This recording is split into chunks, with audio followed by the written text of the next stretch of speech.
All right, today we'll be reading chapter 18 of Bearstone, and we'll also be answering our chapter 18 focus questions. So instead of listening to it on Bookshare or reading it by yourself today, we are going to read it to you guys and turn it into an ed puzzle. So right now, I want you to pause your video and open up your Bookshare to chapter 18, or get your copy of the book if you have one and open that to chapter 18. And also, I also want you to go on Schoology and open up the chapter 18 focus questions. So pause the video and open up the focus questions in the Bearstone book to chapter 18. All right, now that we have those pulled open, let's read through these 4 questions that we'll be looking for as we read today. So question 1, why did Cloyd trail Rusty to the place where he saw the bear? We remember that Cloyd saw a bear when he was out in the woods, and he told Rusty about it, and he actually told Rusty where it was too. Question 2, why did Walter go back into the mine? And what is the name of the mine where Walter goes? It's called the Pride of the what? The Pride of the West. Question number 3 that we'll be looking for. Why did Walter go into the mine to pick up the missed shots? And lastly, the last question we'll be looking for as we read. Why do you think this is a mistake? Uh-oh. So we're going to read and find out what happens in chapter 18. So you can switch over to your chapter 18 and we'll get started reading. It's going to start off with Cloyd hoped. So Cloyd hoped to slip out of camp as soon as the moon rose to light his way. He struggled to stay awake after Walter fell asleep, but soon failed, worn out by his long ride off the divide. The moon was high in the sky when he awoke. He feared that the red-haired man had already gone up the Rincon after the bear. The old man's breathing whistled its usual song. Cloyd was able to collect his jacket and slide through the tent flap without waking him. He climbed in the moonlight to a vantage point above the confluence of the Rincon Creek and the Pine River and waited, in confidence collapsing all around him. He is alarmed by every sound the night made. Page 124. To his relief, he finally spotted the outfitter riding up the pine trail. It was still all but dark, yet Cloyd recognized the profile of the tall man. He wondered why the man was alone, yet then recalled the contest amongst the brothers. The outfitter wanted the bear all for himself. In the first light, the outfitter trotted his horse along the flats at the bottom of the Rincon Creek. From the point, the man disappeared into the trees. The trail climbed abruptly that his horse would be slowed to a walk. Cloyd ran to keep up.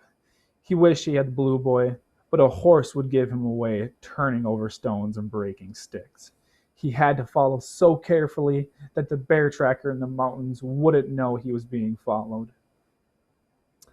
Maybe the bear's gone over the mountains, Cloyd hoped, across the rock slides where even the red-haired man couldn't track him.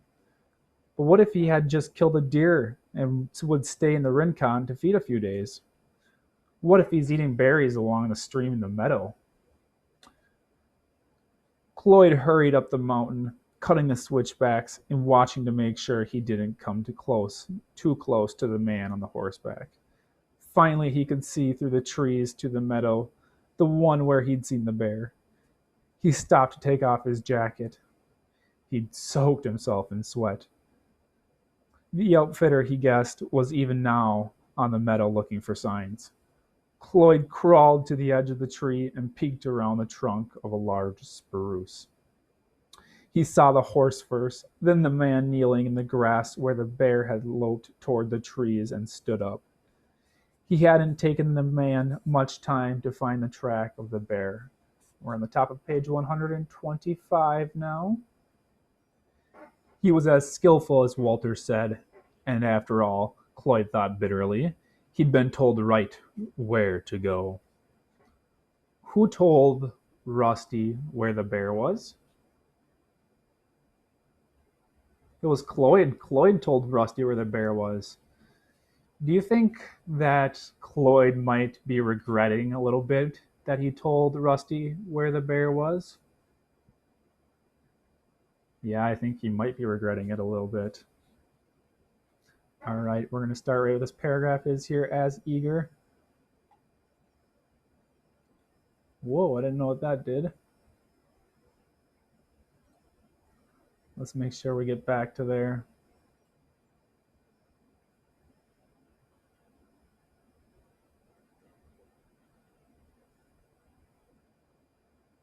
All right, right here where it says, as eager as he might be.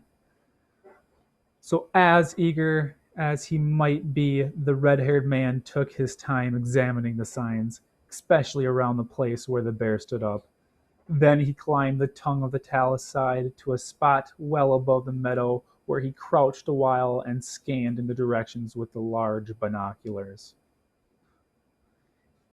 In a bowl like this, any sound would carry, Cloyd knew. Yet the outfitter descended the slope as quietly as a cat. That's a simile there. Quietly as a cat. He's hunting, Cloyd realized. He's deadly serious. Cloyd remembered how the red-haired man had almost laughed at him. If the man knew, he would simply sneer at the suggestion that the unarmed boy on foot hoped to stop him. How could it be done? Maybe make enough noise to warn the bear? That's what he'd been thinking as he rushed up the trail. But if he yelled and scared the bear away, wouldn't the man catch up again?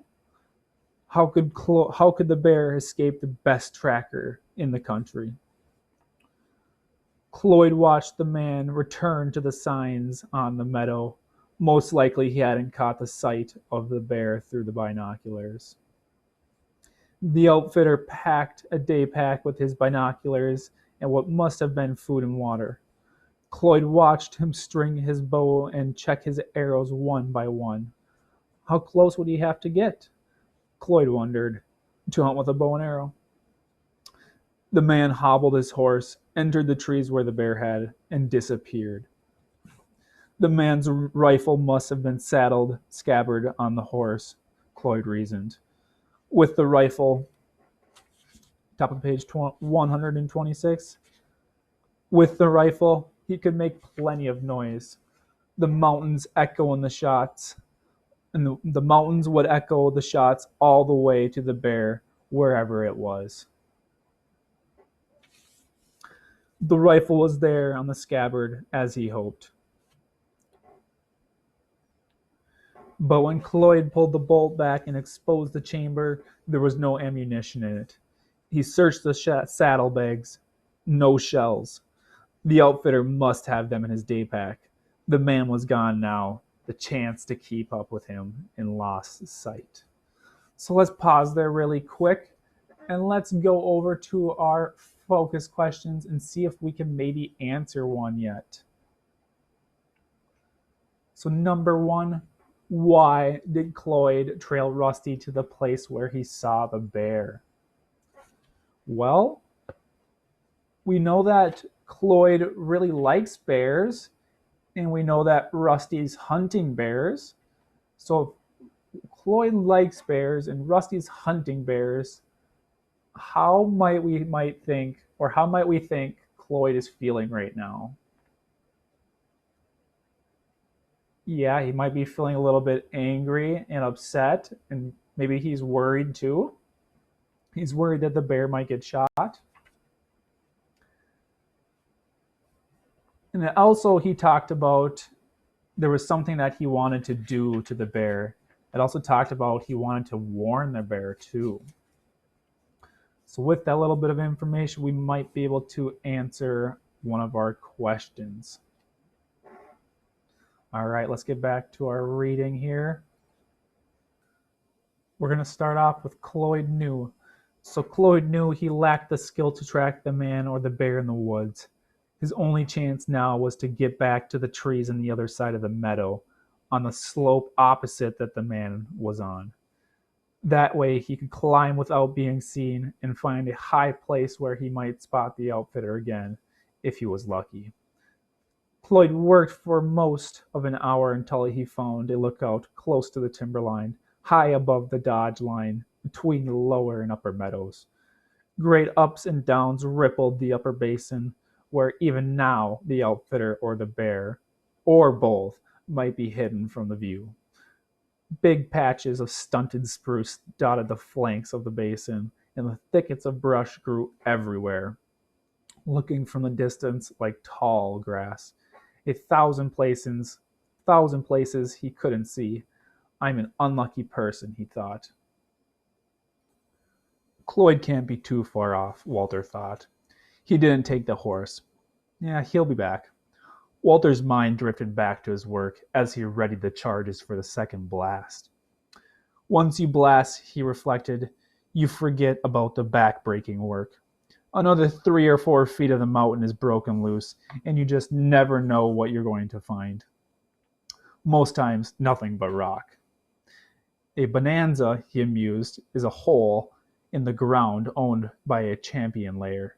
But sometimes a man found good ore, and once in a million lifetimes, a fabulous strike like the crescent vug. It's really gambling is what it is, he thought. They ought to make it illegal. So why does Walter think that gambling and mining are similar? He might think that all of the work is kind of like a gamble because you don't know if you're going to be able to find gold. That's kind of like a risk, and that's also kind of what gambling is. So we're on page 127 now, right where it starts off with Walter came running. So Walter came running out of the tunnel hollering, "Fire in the hole! Fire in the hole!" even though there was no one to hear it but himself. Muffled somewhat, the blast sent fewer clouds of fumes and dust than usual out of the mouth of the mine. He was concerned that the explosion lacked punch. When the air cleared enough for him to see, he entered the mine. So what if the air's still bad, he thought. No sense in an old man babying his lungs. He groaned when he saw the blasted face at the end of the tunnel, recognizing at once what was wrong. The old man's face had been only partially blown out.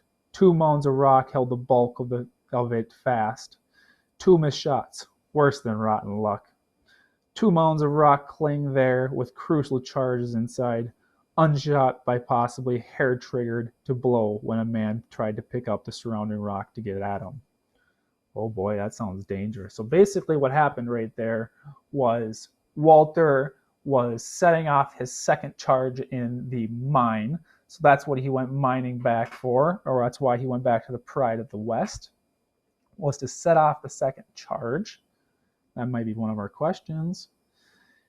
And when he set off the second charge, not all of the dynamite or the TNT that he's using went off.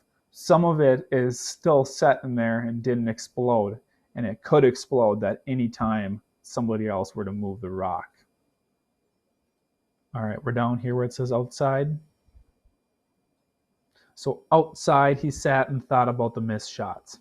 He could wait until next summer to try and pick them out, but then he'd be hanging over his head all winter, and he'd still have to face them. He could give up on the Pride of the West, he supposed. But one thing he couldn't do, wait until somebody was blowing up, fooling around inside of the mine. If he was going to remove them, he'd better try while he had the nerve and while the boy was safely away blowing off steam. Maud, you were right. It's a risky business, he said aloud. He lit the headlamp, shouldered the pick, and entered the tunnel. More than anything, he had to know if the missed shots hid some decent ore. All right, that's the end of chapter 18. Let's go back to our focus questions and we'll talk about the last two. So why did Walter go back into the mine? Remember we were talking about it? He was setting something off. And if you don't remember, it's on page 126 and 127. Number 3, why did Walter go into the mine to pick the missed shots? Well, that can be found at the very end of page 127. He was talking about something he can't do. He couldn't wait for somebody else to do something or something to happen to somebody else. What could happen if somebody else entered the mine and Walter didn't pick up his missed shots? And lastly, why do we think it's a mistake that Walter made that decision? All right, so that is the end of chapter 18, and by the time we read that, you should be able to answer these 4 questions, and please submit them on Schoology.